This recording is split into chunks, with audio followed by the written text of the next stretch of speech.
Hello বন্ধুরা, আসসালামু আলাইকুম। আমার চ্যানেলে আপনাদের আরও একবার স্বাগতম। আজকে আপনাদের নিয়ে আসলাম আমার করলার প্রজেক্টের আমার করলা গাছের কী অবস্থা এবং কেমন করলা ধরেছে সে বিষয়ে আপনাদের সাথে তুলে ধরবো। চলেন দেরি না করে ভিডিওটা শুরু করা যাক। আপনারা দেখতেছেন এটা হচ্ছে একটা করলার প্রজেক্ট। অলরেডি সম্পূর্ণ মাচা ছেয়ে গিয়েছে এবং গাছের চেহারা ভালো, গাছের গ্রোথ ভালো এবং গাছে কোনো রোগ বালাই নাই। প্রতিটি গাছ সুস্থ সবলভাবে বেড়ে উঠছে। আপনারা যদি দেখেন যে সম্পূর্ণ মাচা ছেয়ে গেছে এবং প্রতিটি গাছের চেহারা মাশাআল্লাহ এবং ভালো কালার।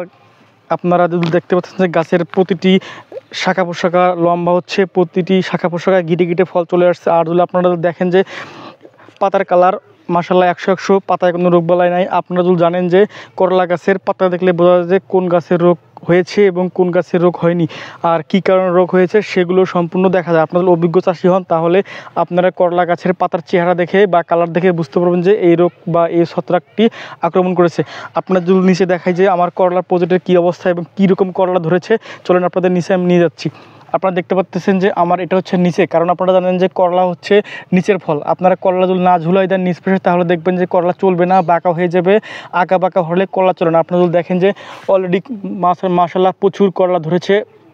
আপনারা যদি দেখেন যে প্রতিটি শাখা প্রশাখায় আপনার করলা ঝুলতেছে এবং করলাগুলো হচ্ছে এটা হচ্ছে লম্বা জাতের, এটা হচ্ছে টিয়া। কারণ আমাদের এইদিকে লম্বা করলার চাহিদা ভালো এবং লম্বা করলা চলে ভালো, তাই আমরা প্রতি বছর লম্বা করলাটা চাষ করে থাকি। আপনারা যদি দেখেন যে করলার চেহারা মাশাআল্লাহ 100 এবং করলার গেট আপ, করলার কালার সব কিছুতে আল্লাহ দিলে 100 ফলন হয়েছে। আশা করা যায় যে আমি আগামীকাল কিছু হারভেস্ট করব এবং সে ভিডিও আপনাদের সামনে অবশ্যই শেয়ার করব। আপনারা যদি দেখেন যে প্রতিটি গিটে গিটে করলা ঝুলতেছে এবং সম্পূর্ণ মাচা ছেয়ে গেছে শুধু করলা আর করলা। আপনারা যদি দেখেন যে করলার সাইজ এবং করলার গেট আপ মাশাআল্লাহ সম্পূর্ণ একদম 100 করলাতে কোনো রোগবালাই নাই। যেহেতু যদি মাছি পোকা করলাতে আক্রমণ করে 2-1টা থাকতে পারে স্বাভাবিক, কারণ করলা বা কুমড়া জাতীয় সবজির মধ্যে মাছি পোকা হচ্ছে 1 নাম্বার শত্রু। আপনারা মাছি পোকা যেভাবেই তাড়ান না কেন অবশ্যই আপনার করলা 2-1টা নষ্ট করবে। আপনারা যদি দেখেন প্রতিটি গিটে গিটে করলা এবং করলার সাইজ কালার মাশাআল্লাহ 100। এটা হচ্ছে লাল তীরের টিয়া, কারণ আমাদের এদিকে লাল তীরের টিয়াটার ফলন ভালো, লাল তীরের টিয়াটা চলে ভালো।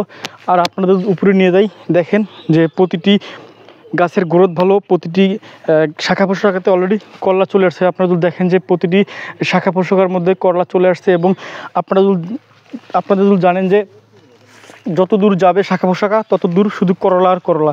আপনারা দেখতে পাচ্ছেন অলরেডি শুধু করলা আর করলা, করলা ছাড়া আর কোনো কথা নাই। আপনারা যদি দেখায় যে প্রতিটি শাখা প্রশাখার মধ্যে করলা ঝুলতেছে এবং গাছের সাইজ, গাছের কালার, গাছের একদম সব কিছু 100। এখানে কোনো রোগ বলাই নাই এবং আপনাদের নিচে দেখাচ্ছি শুধু করলা আর করলা। আপনাদের প্রজেক্টের কী অবস্থা এবং আপনারা যারা যে প্রজেক্ট রোপণ করেছেন বা যে প্রজেক্ট লাগিয়েছেন সে প্রজেক্টের কী অবস্থা অবশ্যই কমেন্ট বক্সে জানাই যাবেন। আর এতক্ষণ আমার ভিডিও দেখার জন্য আপনাদের অসংখ্য ধন্যবাদ। আসসালামু আলাইকুম।